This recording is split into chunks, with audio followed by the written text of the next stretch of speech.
c'est la reconnaissance faciale. C'est quelque chose qui est très tendance en ce moment pour une raison toute bête. Avant, on utilisait beaucoup les empreintes digitales. Vous avez certainement un téléphone portable où on peut poser son empreinte Avant, digitale. c'est pas au Moyen-Âge. Non, c'était en 2016. Non, c'est ça. Moi, j'ai pas Parce que encore lui, il le est tellement dans téléphone la avec le... technologie, Je l'ai pas encore c'est celui-là. avant, Hein. c'était l'année Avant, dernière. c'était il y a quelques mois, Ouais.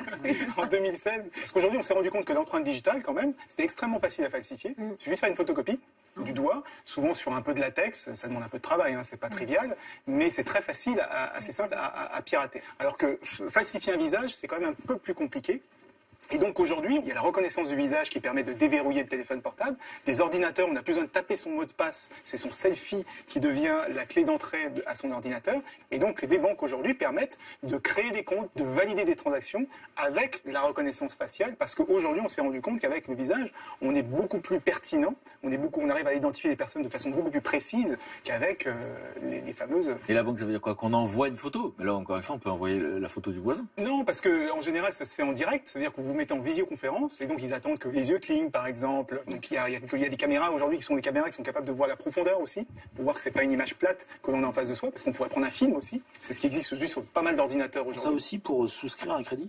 Pour souscrire un crédit, ça se fait. Pour ouvrir un compte, il y a une banque, je ne la nommerai pas aujourd'hui, mais qui a aujourd'hui basculé la plupart de la création de comptes. Il n'y a plus besoin de voir quelqu'un physiquement. Tout se fait aujourd'hui avec le téléphone portable, parce qu'il y a la caméra selfie du téléphone portable, et on peut tout faire à distance. On photographie ses papiers d'identité, on les envoie et vous vous authentifiez après avec votre visage. Il y a une technique, vous avez certainement vu des films de science-fiction, ou même des films américains, des polars, où on a typiquement, je tape sur Internet, je veux retrouver une voiture rouge avec telle plaque d'immatriculation. Je cherche quelqu'un, une personne de 45 ans avec un chapeau gris, des lunettes en écaille et des chaussures bordeaux, et on appuie sur un bouton, il va chercher dans toutes les caméras de visiosurveillance qui sont sur la planète, et bim, il retrouve la voiture, il retrouve la personne.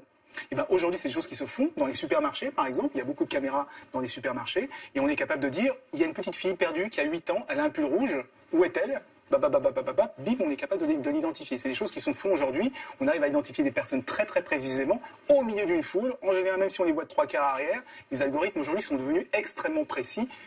Mais je rassure tout le monde. Alors parce que voilà, c'est rassurant et flippant. Je rassure tout le monde parce que la loi est quand même de notre côté. Il y a quand même, les gens ne font pas n'importe quoi, et on a quand même un cadre juridique derrière. En France, on a la chance d'avoir un organisme qui nous est envié dans le monde entier, c'est la CNIL. Et la CNIL, Qu'est-ce que ça veut dire, hein, la Commission nationale d'informatique et liberté, qui justement gère ce genre de choses, empêcher les gens de faire des fichiers de n'importe quoi. Aujourd'hui, interdit. La reconnaissance faciale est interdite si vous n'avez pas donné votre accord à l'avance. À la CNIL, par exemple, il faut dire à la CNIL, je veux bien qu'on me reconnaisse? Non, ça veut dire qu'une entreprise qui veut utiliser la reconnaissance faciale, eh bien, il faut absolument qu'elle déclare ce genre de choses à la CNIL. Elle doit avoir la Et dans ces cas-là, on vérifie bien que les visages sont floutés ou que les personnes, soit les visages sont floutés, soit la personne a donné son accord. Donc il y a quand même un cadre juridique qui nous est envié dans le monde entier. Pour terminer sur les réseaux sociaux, etc., sachez que c'est une source d'information extraordinaire pour les services enquêteurs, quels qu'ils soient. Aujourd'hui, le travail d'enquête, et notamment d'enquête internationale, a été facilité d'une manière absolument incroyable par l'avènement de deux choses, les téléphones portables et les réseaux sociaux. Ça permet de localiser des personnes, de les identifier, de récupérer leurs données, de savoir avec qui ils travaillent, avec qui ils sortent, avec qui ils mangent, etc. Donc c'est extrêmement important. D'où la nécessité dans laquelle nous nous trouvons d'être prudents sur ce que nous mettons sur nos réseaux sociaux. C'est toute ambivalence. C'est-à-dire que vous disiez, je suis soulagé, effectivement, d'un seul coup, ça donnera lieu peut-être à moins de situations injustes telles que celles que vous avez vécues. Et à la fois, il y a un côté Big Brother, alors de toute façon, c'est l'histoire de l'humanité là-dedans. C'est exponentiel. Mais du coup, votre réaction spontanée quand vous entendez ça? Je suis comme vous, je suis mitigée. J'ai les deux, j'ai les deux impressions qui cohabitent et je ne sais pas du tout vers laquelle je vais pencher en fait. Je pense qu'il faut que j'y réfléchisse.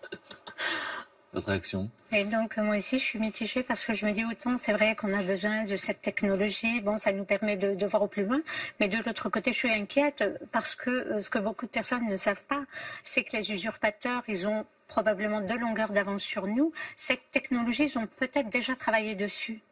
Donc ils cherchent des failles.